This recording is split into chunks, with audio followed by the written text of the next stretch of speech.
welcome to another edition of Terrifying Tales to Tell at Night. This one is called Here There Be Tygers, and it is by Stephen King. Charles needed to go to the bathroom very badly. There was no longer any use in trying to fool himself that he could wait for recess. His bladder was screaming at him, and Miss Bird had caught him squirming. There were 3 third-grade teachers in the Acorn Street Grammar School. Miss Kinney was young and blonde and bouncy and had a boyfriend who picked her up after school in a blue Camaro. Mrs. Trask was shaped like a Moorish pillow and did her hair in braids and laughed boomingly. And there was Miss Bird. Charles had known he would end up with Miss Bird. He had known that. It had been inevitable, because Miss Bird obviously wanted to destroy him. She did not allow children to go to the basement. The basement, Miss Bird said, was where the boilers were kept, and well-groomed ladies and gentlemen would never go down there, because basements were nasty, sooty old things. Young ladies and gentlemen do not go into the basement, she said. They go to the bathroom. Charles squirmed again. Miss Bird cocked an eye at him. Charles, she said clearly, still pointing her finger at Olivia, do you need to go to the bathroom? Kathy Scott in the seat ahead of him giggled, wisely covering her mouth. Kenny Griffin sniggered and kicked Charles under the desk. Charles went bright red. Speak up, Charles, Miss Bird said brightly. Do you need to urinate? She'll say urinate. She always does. Yes, Miss Bird. Yes, what? I have to go to the bathroom? Miss Bird smiled. Very well, Charles. You may go to the bathroom and urinate. Is that what you need to do, urinate? Charles hung his head, convicted. Very well, Charles, you may do so, and next time kindly don't wait to be asked. General giggles. Miss Bird rapped the board with her pointer. Charles trudged up the row toward the door, 30 pairs of eyes boring into his back, and every one of those kids, including Kathy Scott, knew that he was going into the bathroom to urinate. The door was at least a football field's length away. Miss Bird did not go on with the lesson, but kept her silence until he had opened the door, entered the blessed empty hall, and shut the door again. He walked down toward the boys' bathroom. Basement, basement, basement, if I want, dragging his fingers along the cool tile of the wall, letting them bounce over the thumbtack stippled bulletin board and slide lightly across the red break glass in case of emergency fire alarm box. Miss Bird liked it. Miss Bird liked making him have a red face. In front of Kathy Scott, who never needed to go to the basement. Was that fair? And everybody else. Old B-I-T-C-H, he thought. He spelled because he had decided last year God didn't say it was a sin if you spelled. He went into the boys' bathroom. It was very cool inside, with a faint, not unpleasant smell of chlorine hanging pungently in the air. Now, in the middle of the morning, it was clean and deserted, peaceful and quite pleasant, not at all like the smoky, stinky cubicle at the Star Theater downtown. The bathroom basement was built like an L, the short side lined with tiny square mirrors and white porcelain wash bowls and a paper towel dispenser. NIBROC, the longer side with 2 urinals and 3 toilet cubicles. Charles went around the corner after glancing morosely at his thin, rather pallid face in one of the mirrors. The tiger was lying down at the far end, just underneath the pebbly white window. It was a large tiger with tawny Venetian blinds and dark stripes laid across its pelt. It looked up alertly at Charles, and its green eyes narrowed. A kind of silky, purring grunt issued from its mouth. Smooth muscles flexed, and the tiger got to its feet. Its tail switched, making little chinking sounds against the porcelain side of the last urinal. The tiger looked quite hungry and very vicious. Charles hurried back the way he had come. The door seemed to take forever to wheeze pneumatically closed behind him, but when it did, he considered himself safe. The door only swung in, and he could not remember ever reading or hearing that tigers are smart enough to open doors. Charles wiped the back of his hand across his nose.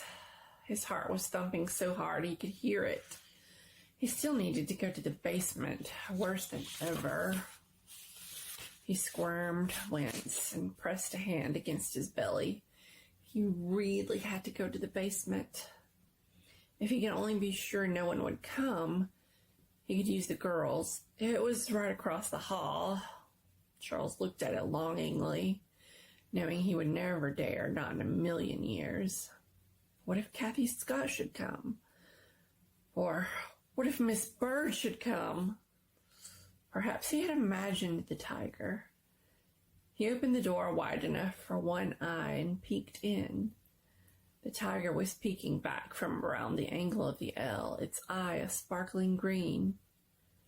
Charles fancied he could see a tiny blue fleck in that deep brilliance, as if the tiger's eye had eaten one of his own, as if a hand slid across his neck. Charles gave a stifled cry and felt his heart and stomach cram up into his throat. For one terrible moment, he thought he was going to wet himself. It was Kenny Griffin, smiling complacently.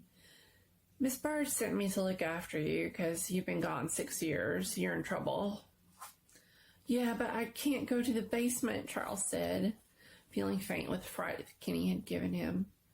You're constipated, Kenny chortled gleefully. Wait till I tell Kathy. You better not, Charles said urgently. Besides, I'm not. There's a tiger in there. What's he doing? Taking a piss? I don't know, Charles said, turning his face to the wall. I just wish he'd go away. He began to weep. Hey, Kenny said, bewildered and a little frightened. Hey. What if I have to go? What if I can't help it? Miss Bird will say, Come on, Kenny said, grabbing his arm in one hand and pushing the door open with the other. You're making it up. They were inside before Charles, terrified, could break free and cower back against the door. Tiger, Kenny said disgustedly. Boy, Miss Bird's gonna kill you. It's around the other side. Kenny began to walk past the wash bowls. Kenny, Kenny, Kenny, Kenny. Don't, Charles hissed. Kenny disappeared around the corner. Kitty, kitty, kitty, kitty, kitty. Charles darted out the door again and pressed himself against the wall, waiting, his hands over his mouth and his eyes squinched shut, waiting for the scream. There was no scream. He had no idea how long he stood there, frozen, his bladder bursting. He looked at the door to the boys' basement. It told him nothing. It was just a door. He wouldn't. He couldn't. But at last he went in. The wash bowls and the mirrors were neat, and the faint smell of chlorine was unchanged. There seemed to be a smell under it, a faint, unpleasant smell, like freshly sheared copper. With groaning but silent trepidation, he went to the corner of the L and peeped around. The tiger was sprawled on the floor, licking its large paws with a long pink tongue. It looked incuriously at Charles. There was a torn piece of shirt caught in one set of claws. But his need was a white agony now, and he couldn't help it. He had to. Charles tiptoed back to the white porcelain basin closest the door. Miss Bird slammed in just as he was zipping his pants. Why, you dirty, filthy little boy, she said almost reflectively. Charles was keeping a weather eye on the corner.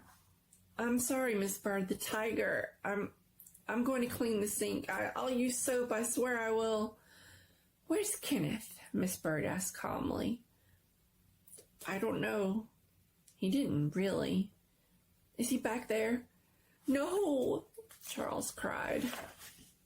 Miss Bird stalked to the place where the room bent. Come here, Kenneth, right this moment.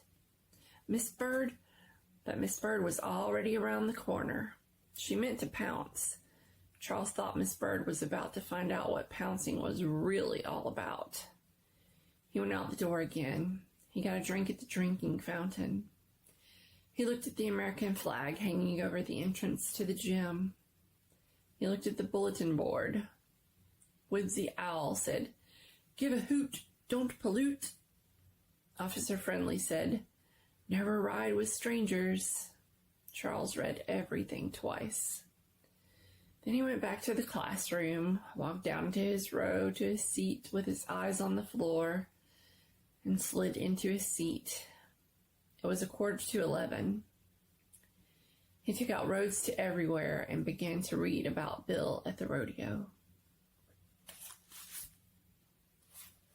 I hope you enjoyed.